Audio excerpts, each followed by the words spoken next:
Buen día. Hoy vamos a hablar sobre dos temas muy vinculados entre sí, que son dispepsia y úlcera péptica. La dispepsia tiene que ver con síntomas. Tiene varias definiciones posibles. La más quizá común o frecuente es la presencia de dolor, ardor o disconfort en el epigastrio. Otras formas de la dispepsia pueden consistir en saciedad precoz, que es la dificultad para terminar una comida de tamaño normal, la sensación de plenitud gástrica, que es sentirse lleno durante o después de una comida normal, o combinaciones de estos síntomas. Para definirse como dispepsia, los síntomas deben ser crónicos, es decir, durante un periodo no inferior a 6 meses y ocurrir por lo menos una vez por semana. Es una condición altamente prevalente, fíjense que la prevalencia global es del 5 al 11%, y tiene varias etiologías posibles. Más del 70% son funcionales, es decir, no tienen una causa orgánica demostrable. Le sigue con un 10% pacientes que tienen una úlcera péptica, 5% de los pacientes tienen una gastritis crónica por Helicobacter pylori y menos del 1% tienen cáncer gastroesofágico.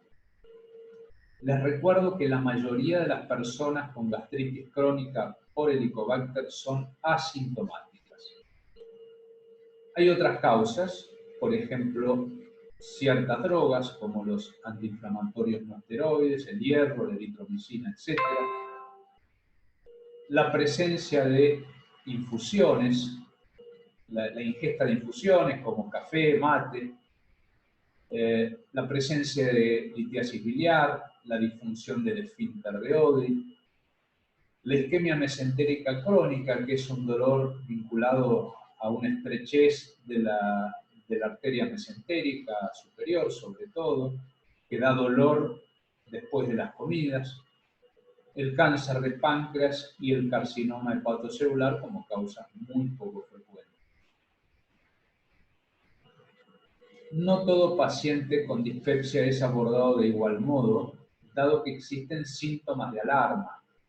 Los síntomas de alarma nos hablan de que estamos ante la presencia de una causa orgánica de dispepsia, o nos orienta. Por ejemplo, un paciente de más de 55 años que empieza con dispepsia, debemos abordarlo de modo profundo. Lo mismo los que tienen sangrado digestivo, melena o hematemesis, la presencia de disfagia, especialmente si es progresiva. Disfagia significa dificultad en la deglución, vómitos persistentes, pérdida de peso no intencional, historia familiar de cáncer gástrico o gastroesofágico, masa abdominal o epigástrico, evidencia de anemia ferropénica, que son anemias en las cuales hay un sangrado a menudo oculto que genera, digamos, la disminución de las reservas de hierro. Todos estos elementos deberán hacernos pensar en la posibilidad de un cáncer gástrico. Después vamos a ver cómo se abordan desde el punto de vista diagnóstico. Diagnósticos diferenciales con dispepsia. Reflujo gastroesofágico. Estos pacientes a menudo tienen síntomas de dispepsia junto con los síntomas de reflujo. Como van a ver cuando aborden el tema de reflujo, este genera un ardor retroesternal.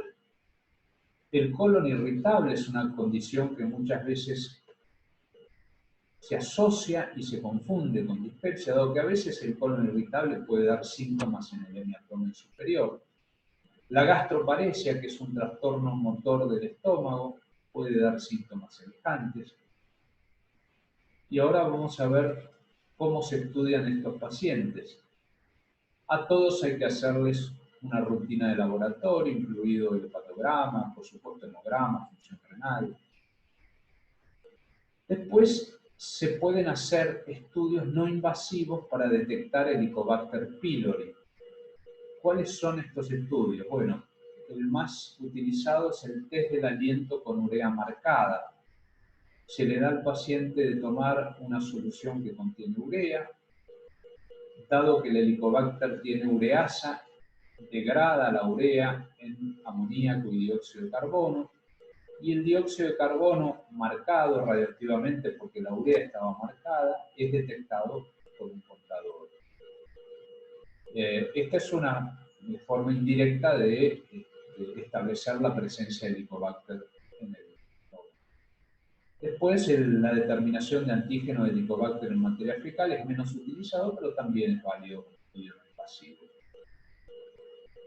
Esto nos sirve para que si detectamos Helicobacter, a los pacientes en cuestión los tratamos con un régimen de erradicación de Helicobacter y vemos si la dispepsia se va o no.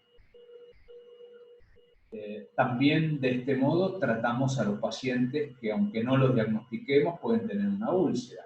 Es decir, detectando el Helicobacter podemos hacer un tratamiento de erradicación y si tiene una úlcera curarlo.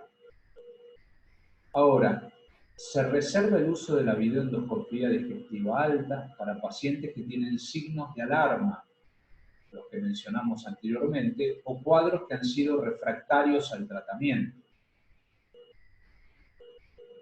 Vamos a hablar un poquito sobre la infección por Helicobacter pylori. Es altamente prevalente en adultos de mediana edad. La prevalencia es mayor de 80% en países en vías de desarrollo y 20 a 50% en países desarrollados. La ureasa le permite sobrevivir a este germen en medio ácido, coloniza principalmente el antro gástrico y, como dijimos antes, la infección es asintomática en la mayoría de las personas. ¿Cuáles son las consecuencias de la infección por Helicobacter? Bueno, produce gastritis antral crónica en la mayoría de las personas. En 10 a 15% de las personas puede producir una úlcera gástrica o más frecuentemente duodenal. En algunos pacientes coloniza el cuerpo gástrico en vez o además del antro, y acá da un cuadro llamado gastritis atrófica con hidrocloridria que predispone al cáncer gástrico y aumenta el riesgo de desarrollo de un tipo de linfoma llamado MAL, que son linfomas asociados a tejidos mucosos. El tema de por qué genera úlcera gastroduodenal tiene que ver con que al infectar el antro genera una hipersecreción de gastrina y esto a su vez genera una respuesta secretora de ácido clorhídrico por parte de las células parietales, cuyo resultado final es el desarrollo de úlceras. Les quiero contar que estos dos investigadores, Warren y Marshall, recibieron el Premio Nobel de Medicina en 2005 por haber descubierto el Helicobacter pylori. Este señor que yo les estoy marcando, llamado Warren, es un patólogo de Perth, Australia, que notaba que en muchas biopsias gástricas donde encontraba inflamación también encontraba un germen que tenía una forma curva, y este otro señor llamado Marshall fue su becario, se interesó en el tema y logró aislar en crecimiento, logró hacer crecer el Helicobacter.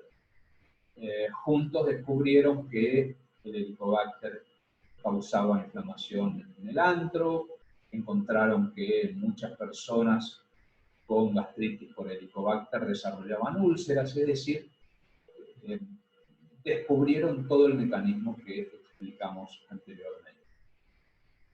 El diagnóstico de Helicobacter se puede hacer por medios no invasivos, como dijimos antes, desde el aliento con urea marcada, que es altamente sensible y específico, determinación de antígeno en materia fecal, cuya sensibilidad y especificidad son similares a la anterior. La endoscopía con biopsia es el estudio más certero. En la biopsia se puede ver microscópicamente la presencia de Helicobacter. Y por último, estudios serológicos, cuyo valor es limitado para el diagnóstico de erradicación. O sea, sirve para saber si una persona tuvo alguna vez en su vida Helicobacter o no, pero no para ver si está erradicado. Y es poco confiable en niños. Acá una foto de cómo es una gastritis atrófica comparada con una mucosa gástrica normal. Muy bien, vamos a hablar de úlceras pépticas. Las úlceras pépticas son úlceras que atraviesan la muscular y mucosa y llegan a la submucosa. Son asintomáticas en el 70% de los casos. La mayoría son causadas por ingesta de antiinflamatorios no esteroides o infección por Helicobacter pylori o ambas causas juntas. Existen también úlceras agudas secundarias a estrés que se ven a menudo en pacientes en terapia intensiva. Asientan en el estómago o en el duodeno. La edad prevalente para las úlceras duodenales es 25 a 55 años, el pico a los 40 años. Para las úlceras gástricas, 40 a 70 años, pico 50 años. Existen pacientes que tienen úlceras múltiples, en ellos hay que considerar el diagnóstico de un cuadro llamado síndrome de Solher-Ellison, que consiste en la presencia de un tumor secretante de gastrina de localización duodenal o pancreática. Estos tumores, al secretar gastrina, estimulan las células parietales para que produzcan cantidades enormes de ácido clorhídrico, a menudo cursan con diarrea y pueden ser parte de un cuadro hereditario denominado MEN1, que significa neoplasias endógenas múltiples. Estos pacientes, como les dije antes, a menudo tienen úlceras gastroduodenales. ¿Qué factores coadyuvan el desarrollo de úlceras? Uno es el tabaquismo y otro es el uso de corticoides, que si bien no serían causales directos por sí mismos, sí aumentan la predisposición en personas que además tienen otro factor. Hay algunas enfermedades que se asocian frecuentemente con úlceras. Entre ellas tenemos la esofagitis por reflujo y el esófago de Barrett, los pacientes con enfermedad pulmonar obstructiva crónica, cirrosis hepática, insuficiencia renal, reflujo gastroesofágico sintomático. Algunas otras características de las úlceras. Las duodenales se encuentran en su mayoría a 2 a 3 centímetros del pico. Cuando se encuentran en la segunda porción del duodeno o inclusive en yeyuno proximal, sospechar síndrome de Solher-Ellison. Las gástricas pueden ser distales, ubicadas en el antro o a nivel prepilórico, o pueden ser proximales, ubicadas sobre todo en la curvatura mayor, o también pueden asentar en la región del cardias o en una hernia hiatal. Acá tenemos fotos de una úlcera gástrica, y acá tenemos fotos de una úlcera cuyo fondo es sañoso, con fibrina, con necrosis. Esta corresponde muy probablemente a un cáncer de estómago. Los síntomas. El más conocido es la dispepsia ácida, que es un dolor quemante o disconfort localizado en epigastrio, es decir, síntoma típico de dispepsia. Aparece luego del vaciamiento gástrico, 2 a 3 horas después de la comida, que es cuando hay mayor cantidad de ácido clorhídrico en el estómago, y también por la noche, también vinculable a hipersecreción gástrica o ausencia de alimento para neutralizarla. Esto es algo bastante característico, pero que no siempre se da. La duración es de minutos. Ocurren varias veces durante un lapso de días o semanas, separados por periodos asintomáticos de semanas o meses. Típicamente calman con las comidas, álcalis o agentes antisecretorios. Y cuando digo antisecretorios me refiero a antisecretorios de la secreción ácida. Todos estos factores neutralizan el pH ácido producido por el ácido clorhídrico. ¿Qué otros síntomas puede dar? Bueno, otros síntomas de dispepsia. Sensación de represión gástrica, intolerancia alimentaria y en casos más severos náuseas, vómitos y pérdida de peso. Complicaciones, obstrucción. Sobre todo las úlceras prepilóricas por fenómenos inflamatorios pueden obstruir la salida del estómago. Y allí dan síntomas similares al estómago irritable, es decir, sensación de represión gástrica. Cuando la obstrucción es severa, la comida directamente no puede pasar y se generan vómitos postprandiales de contenido gástrico o alimentario. Perforación. Una úlcera perforada da un típico abdomen agudo peritoneal, el famoso abdomen en tabla. A veces la perforación no es tan explosiva porque se contiene con epiplón y da dolor, pero sin volcado peritoneal. Y acá el diagnóstico resulta a veces más difícil. Estas perforaciones bloqueadas se ven más en personas que consumen crónicamente inhibidores de la bomba de protones. Sangrado. Se manifiesta como melena, que es el pasaje de materia fecal negra a través del recto. Esa es sangre digerida, cuyo origen es alto, o hematemesis, que es la presencia de vómitos con contenido hemático. Este puede tener un color rojo rutilante, como la sangre, puede tener un color rosado, cuando la cantidad es escasa, o puede tener un aspecto de borra de café de color amarronado. Penetración y fistulización es cuando una úlcera se pega a algún tejido vecino. Esto, por ejemplo, se puede dar con el epiplón, se puede dar con el páncreas y con otros órganos. Las úlceras pueden penetrar y fistulizar otros órganos. ¿Cuándo lo sospechamos? Cuando hay peoría del dolor, por ejemplo, deja de calmar con comidas o antiácidos, se hace más intenso y prolongado, o irradia a la región dorsolumbar. Les cuento, dicho sea de paso, que a veces los síntomas de la úlcera no son epigástricos, sino que pueden alojarse ya sea en el hipocondrio izquierdo o el hipocondrio derecho. Es decir, la localización puede ser variable del síntoma. ¿Cómo se diagnostican las úlceras? El estudio de mayor rédito diagnóstico es la endoscopia digestiva alta, sensibilidad 90%. Deben biopsiarse la enorme mayoría de las úlceras gástricas para establecer un diagnóstico con las úlceras malignas. Una excepción podrían ser las personas jóvenes con pequeñas úlceras antrales que reciben antiinflamatorios no esteroides. Las úlceras duodenales no requieren biopsia, a menos que haya algún hallazgo demasiado anormal, ya que la incidencia de cáncer es bajísima.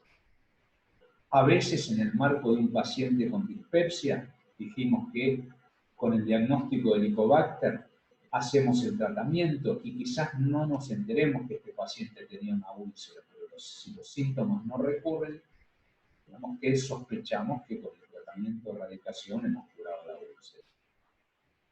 Bueno, esto es todo entonces. Muchas gracias.